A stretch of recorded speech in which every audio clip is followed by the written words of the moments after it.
102,1 FM SDS Radio, teman terbaik kamu. Selamat pagi teman-teman semuanya. Selamat mendengarkan cerita kelas radio yang ada di hari Jumat. Dan seperti biasa aku akan bercerita ke kalian apa aja sih yang aku pelajarin di kelas radio hari Jumat kemarin. Nah, kemarin itu sudah mulai masuk ke diskusi kelompok 6, yaitu tentang dinamika siaran radio, produk, perizinan, dan teknologi penyiaran radio di Indonesia. Nah, yang pertama nih ada produk siaran radio. Produk siaran radio itu ada 9. Yang pertama ada Adlibs, Loose Spot, Time Signal, Talk Show, Sponsor Program, Jingle, Sandiwara Radio, Insert Program, dan Live Reportase. Yang pertama, Adlibs yaitu skrip atau naskah yang dibacakan oleh penyiar. Kebanyakan berisi promosi kegiatan, namun tidak juga jarang digunakan untuk promosi produk atau jasa.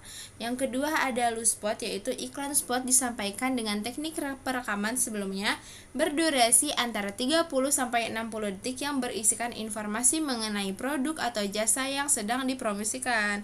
Nah, yang ketiga ada time signal, yaitu iklan yang disiarkan pada momentum tertentu, misalnya penanda waktu sholat atau kumandangan azan, dan buka puasa atau pergantian jam.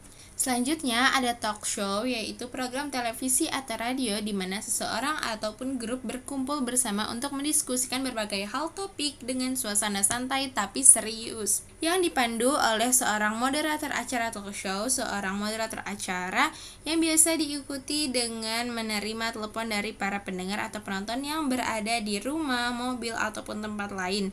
Nah, durasi talk show ini biasanya 30-60 menit. Dan kisaran harga untuk talk show di sebuah radio itu adalah 22 juta mulai dari 30 menit. Nah, terus selanjutnya ada sponsor program, yaitu iklan khusus yang disiarkan pada acara tertentu. Promosi produk atau jasa pengiklanan mendominasi iklan yang disiarkan selama acara berlangsung.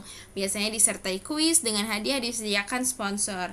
Nah, yang selanjutnya ada jingle atau lagu yang dirancang untuk menarik perhatian dan mengandung pesan sederhana tentang suatu barang atau jasa.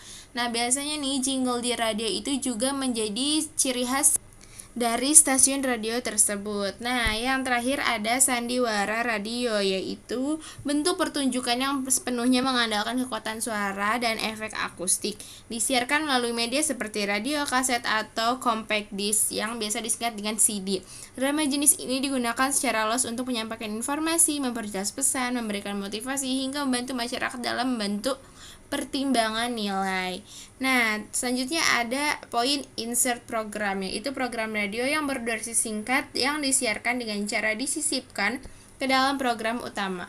Program sisipan dapat berupa karya jurnalistik seperti berita singkat, feature, reportase, maupun wawancara.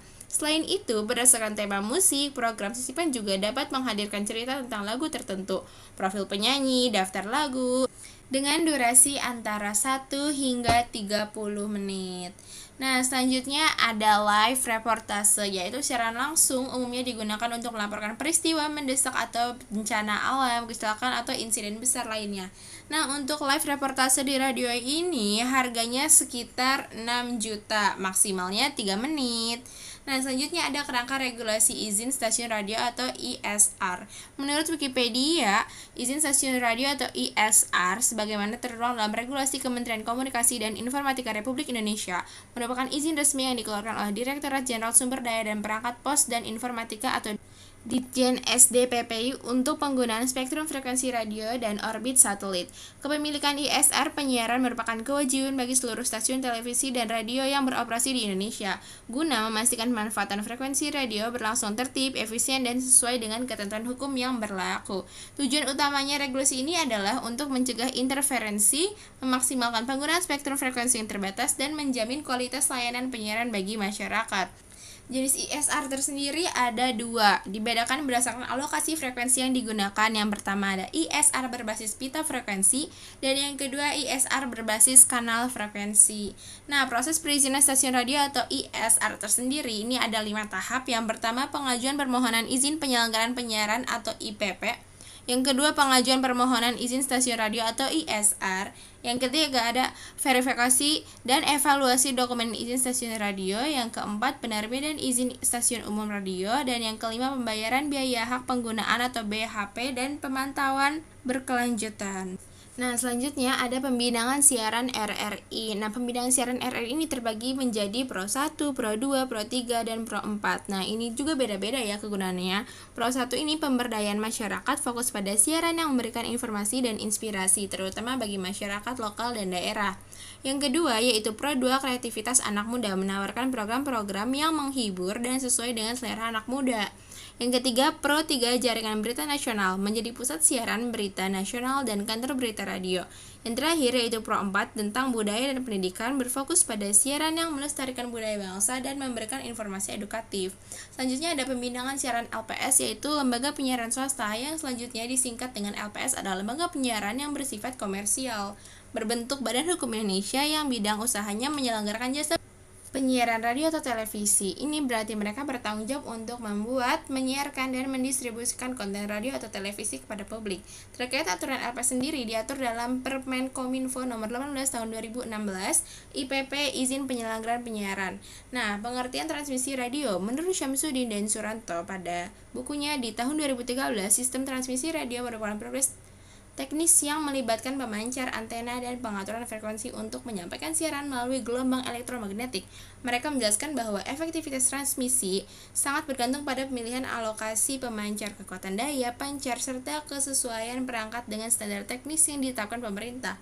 Seluruh aspek ini harus diatur melalui izin penyelenggaraan penyiaran atau IPP agar siaran dapat berjalan lancar dan menjangkau khalayak secara optimal. Dan poin terakhir yaitu tentang komponen sistem transmisi radio. Nah, komponen sistem transmisi radio ini ada 3. Yang pertama, komponen BB atau baseband. Nah, di komponen BB atau baseband ini terdapat 2 poin, yaitu multiplexing dan demultiplexing.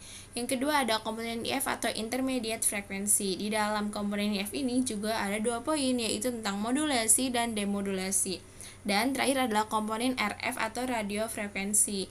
Di dalam komponen RF ini ada transmitter atau TX, yang itu up converter dan PA, power amplifier dan receiver, low noise amplify, branching circuit and feeder, dan yang terakhir ada antena. Nah, mungkin segitu aja dulu cerita kelas radio hari ini. Sampai bertemu di cerita kelas radio berikutnya barengan terus sama aku Zara di 102,1 FM SDS Radio, teman terbaik kamu. Bye.